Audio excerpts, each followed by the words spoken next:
welcome to TLDR Podcast. In today's episode of Deadbeat Diaries, we're going to be talking about something that I think doesn't get a whole lot of airtime: weaponized incompetence. What is that, you might ask?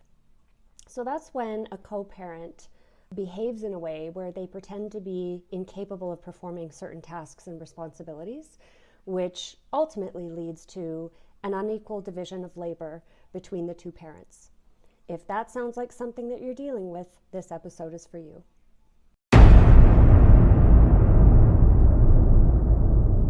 Okay, so let's dig into this.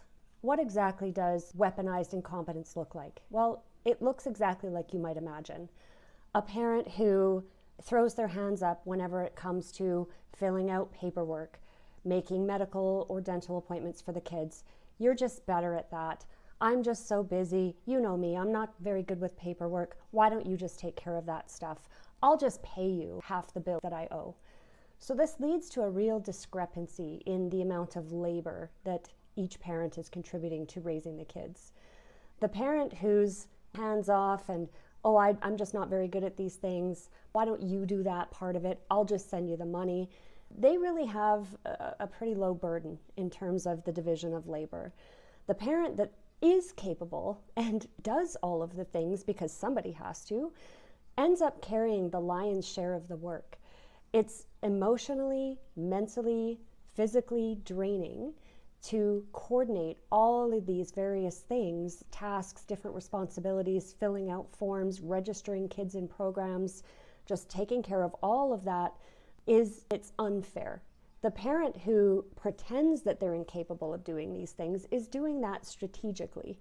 They know that the parent on the other side will step up because they have, time and time again. They are not going to risk not having childcare in place. They're not going to risk having kids not registered in school. So the parent who is just throwing their hands up is deflecting their responsibility onto the parent that can and will take care of those responsibilities. The other way that this shows up is in legal processes.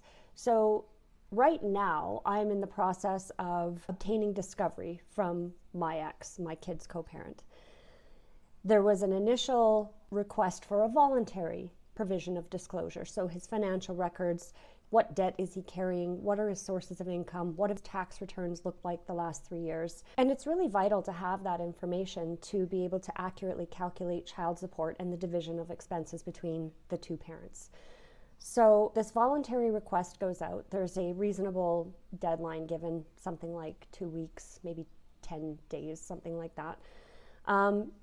And there's no response at all. Not to me, not to my lawyer. So I, of course, reach out and said, what's going on?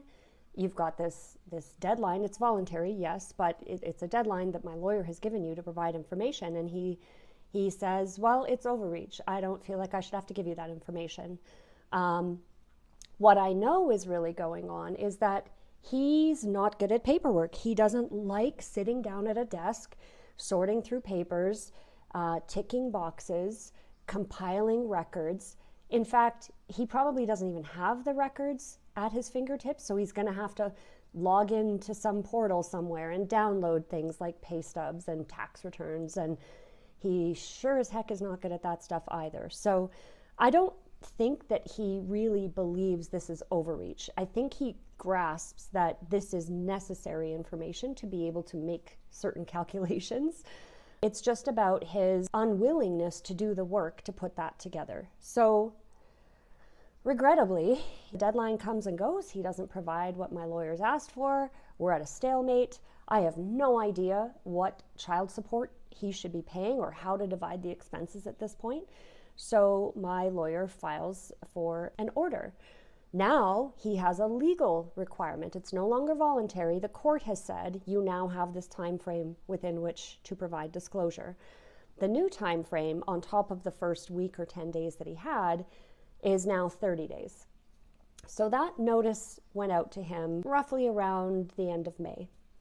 I'm working full-time. He is not. I am caring for the children full-time. He is not. He has really had nothing to do with them for the last 2 months straight. So he's not caring for kids. He's not working. And yet the 30 days goes by and he hasn't provided anything except for an email asking for an extension. Meanwhile, while I've been working full-time and looking after kids full-time, one of whom has special needs and is not a kid that can just go take care of herself and I can squirrel away into my office and do stuff. So I've done this all, late evening hours once my kiddos are in bed, finished my work day. I spent probably no less than 10 to 12 hours compiling an enormous amount of disclosure because, again, due to his weaponized incompetence, I pay all the bills for the kids up front. The childcare, the school costs, everything that they need, I pay up front and he pays me back. I have to calculate it all, keep track of it all, get all the invoices, pay them all on time, and then he gets to just pay me whatever I calculate his portion to be, which right now I can't because I don't have his disclosure. So I do all of that in my spare time, which I have precious little of, and I get my submission sent in probably about a week before the deadline. So we had a 30-day deadline. Both of us, when you've got an order for disclosure, that applies to both parents. So I knew that going in, that I was going to be doing a lot of work to put my disclosure together. Nonetheless, I got it done. It was not fun. I don't pretend by any means that this is a fun task for anyone to have to do, so I get it. But at the same time, it's a responsibility, and you now have a court order in front of you that says you have to do the thing. So you really don't have the choice not to. And so I just, through gritted teeth and a lot of self-discipline, I got it done. My disclosure file ended up being over 220 pages long. 220 pages of tax filings, notices of assessment, pay stubs, childcare expenses, school expenses, credit card statements, bank statements, everything that I needed to put together. It was a lot. There was a lot of files in my disclosure because, again, I am the one that coordinates everything and pays everything. The invoices come in my name. The receipts come in my name because I pay the bills. So my disclosure was enormous. Nevertheless, despite working full-time and full-time caregiving, I did get that put together and I got it in before the deadline was even close. On the day that his disclosure was due, he emails my lawyer and has the audacity to ask for more time. Again, he's not working. He's not looking after the kids. He's not doing the drop-offs and pickups. He's not organizing huge grocery hauls and coordinating dietary needs for our celiac kiddo. He's just living footloose and fancy-free out there, not working, not doing really anything with his time, and yet 30 days on top of the original 7 to 10 days wasn't enough time for him to pull together literally just pay stubs, tax returns. Gosh, I think that's it. He wouldn't have anything else to disclose, again, because I pay all the bills related to the kids. He doesn't have any of that stuff. So it's galling to me that once again, I'm being put upon to give this person more time and to feel sorry for him because he's having a hard time figuring out how to do this thing that I spent hours upon hours of my very limited free time doing to make sure that everything was put together, organized, and submitted early. And then he has the audacity to ask for more time. So that's what weaponized incompetence looks like in reality. That's just one example. It was a long one, but it's kind of mind-blowing when you think about a grown adult who chose to father children, who at some point along the way just abandons any notion of responsibility or capability of being an adult for these children, to these children.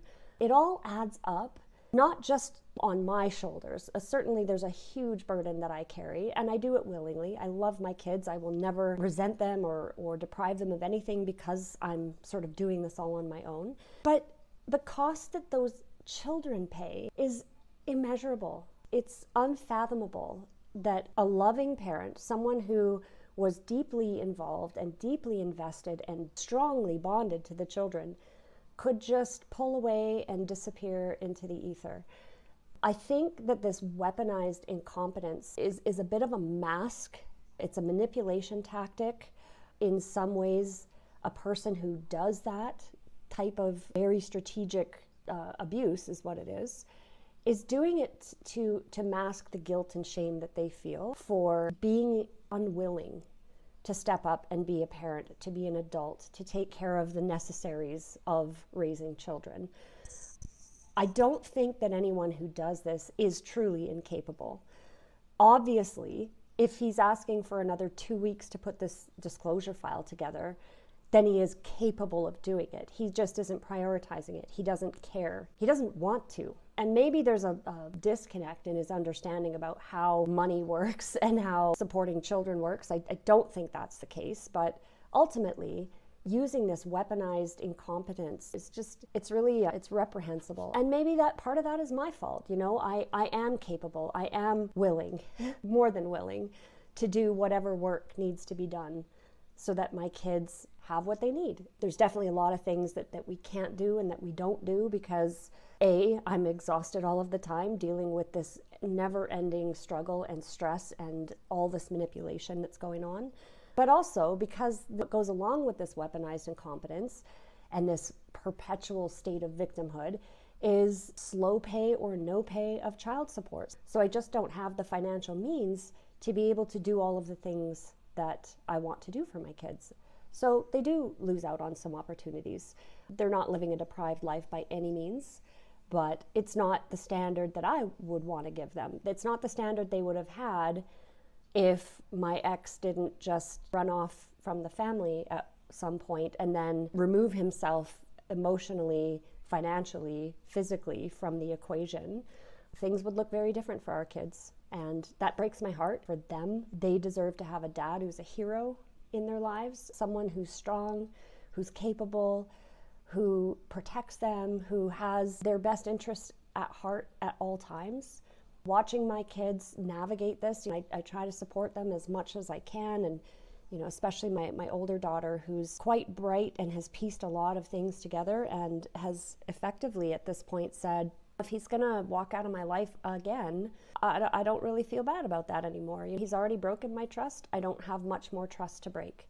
And so the feeble attempts he does make, which are few and far between, to have any contact with her at all, she just ignores at this point, it's tragic. She's actively in therapy. She has done therapy before in the past because of trauma that she endured when he abandoned our family in the first place several years ago. And it's just a wound that will never heal for her. So that's weaponized incompetence. When I look back over the years of trying to co-parent, even when we were together, there were hints about this helplessness, this, I don't know how to do a thing, can you help me? Somebody who's willing to sit back and let their partner just do everything, that's a red flag. I'm just gonna tell you now.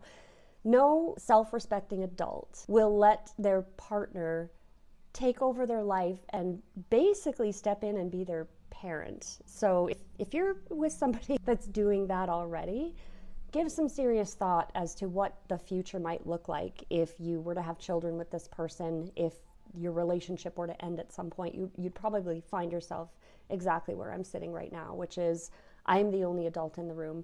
I am the one carrying the entire load by myself all the time. So watch out for those red flags. Anyways, that about does it. I would definitely love to hear your thoughts. Have you dealt with a co-parent that weaponizes their incompetence or their helplessness in some way? Give me some ideas about how you deal with that. I'm in the midst of it now. I mean, I've been dealing with it for many, many years, but I've never figured out a way to actually deal with it, because it seems to me the only option I have is to just refuse to be competent. He's going to be incompetent and then I'm going to choose to be incompetent. Well, where does that leave the kids? Where does that leave their needs? I just feel like there's really no option but to step up and do all the things and be all the things if the other parent is refusing to. I don't think my kids should pay the price for that any more than they already are. I don't want to add any further burden to them. When my parents separated and divorced, I was a young teenager, so a bit older than my kids are now. But there was a little bit of that pawn play going on. I felt very much like if I went to one parent and asked for support or help with something, I would get told, well, go ask your other parent. And things need to be even and equal all the time. And like, I just felt gross about that. I was stuck in the middle of this very toxic, high conflict divorce, and ultimately didn't get my needs met in many, many ways. Having lived through that as a young teen, I do not want my kids to go through that. I try to shelter them from the fallout as much as I can. It's not perfect, definitely not perfect. And there's only so much that I can do to protect them from this, but that's the unfortunate reality of all of this. So again, let me know your thoughts. Have you dealt with this? Have you dealt with it effectively? How do you endure it? Tell me everything that crosses your mind about this. So if you enjoyed this video, hit that like button and subscribe for more. Talk to you soon.